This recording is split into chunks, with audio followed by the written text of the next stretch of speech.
Hello friends, नमस्ते। मैं राजेश डूडी आपका स्वागत करता हूं अपनी इस आरडी इंस्पायर एकेडमी में।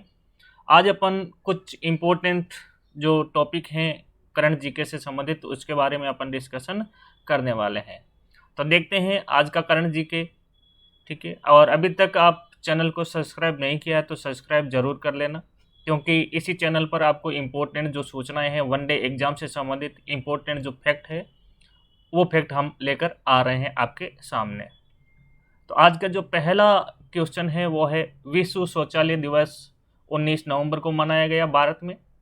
ये इनका लोगो है, कई बार एग्जाम में पूछ लेते हैं, थोड़ा ध्यान रखना इसका। ठीक है, तो विश्व शौचालय दिवस के बारे में थोड़ी इम्पोर्टेंट जो जानकारी है वो इस प्रकार से है कि हर साल 19 नवंबर को विश्व भर में वर्ल्ड टॉयलेट दिवस के रूप में मनाया जाता है।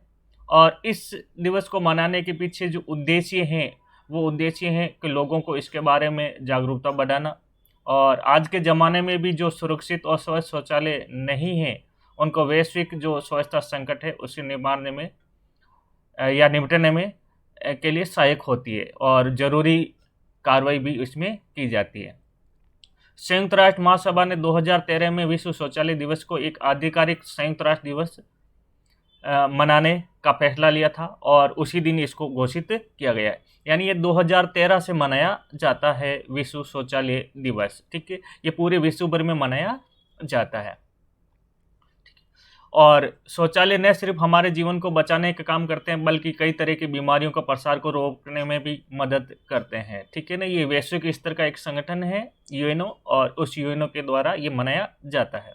ठीक है, और एक महत्वपूर्ण दिवस है जो स्वच्छता संकट को लेकर लोगों में जागरूकता फैलाने के लिए।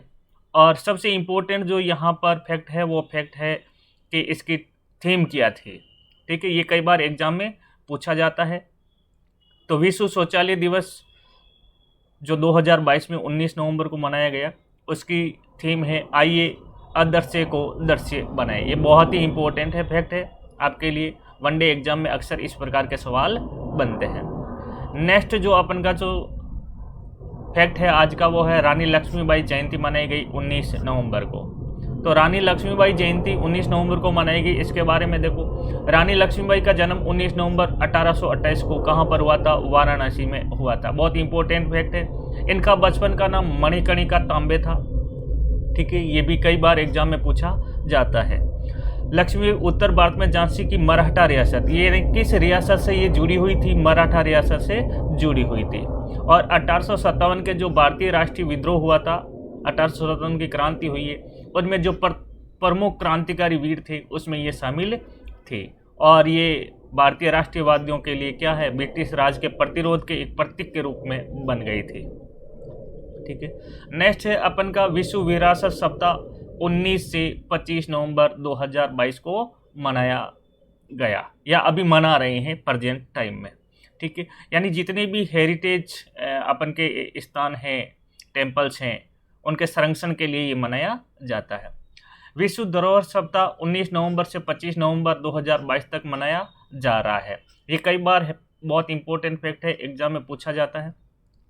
और इसका उद्देश्य पूछा जाता है कई बार। तो उद्देश्य है पारंपरिक एवं सांस्कृतिक जो प्रथाओं के बारे में लोगों में जागरूकता फैलाना या जागरूकता बढ़ाना।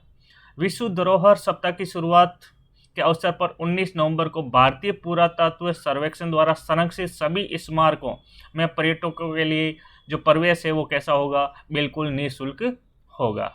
और विश्व विरासत दिवस हर साल 28 अप्रैल को मनाया जाता है। बहुत ही इंपॉर्टेंट फैक्ट है, एक फैक्ट कई बार एग्जाम में पूछा जाता है। नेक्स्ट अपन का आज का जो इम्पोर्टेंट क्वेश्चन है वो है कि माणिक शाह सरकार के द्वारा अमर सरकार एक नया पोर्टल लॉन्च किया गया है। अब देखते हैं इस पोर्टल का मुख्य उद्देश्य क्या है।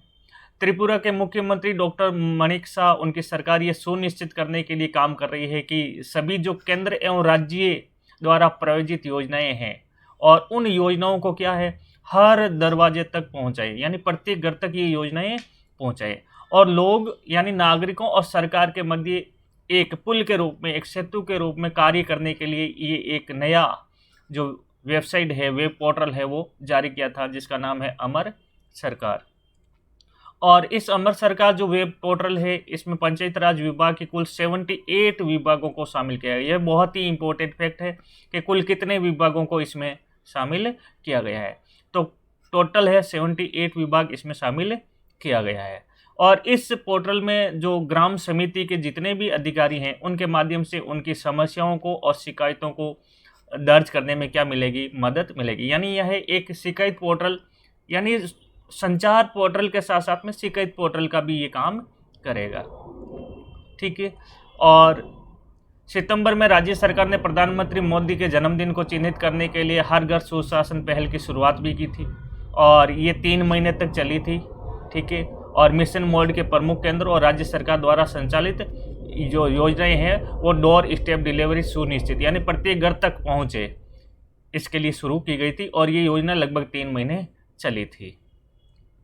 प्रधानमंत्री नरेंद्र मोदी ने ईटानगर में डोनी पोलो एयरपोर्ट का उद्घाटन किया था। ठीक है। ये बहुत ही ईटानगर में इम्पोर्टेंट पूर्वोत्तर भारत का ग्रीन फील्ड जो एयरपोर्ट है, पहला ग्रीन फील्ड एयरपोर्ट पूर्वोत्तर भारत का। ठीक है। इसका उद्घाटन किया गया भारत के प्रधानमंत्री नरेंद्र मोदी के द्वारा।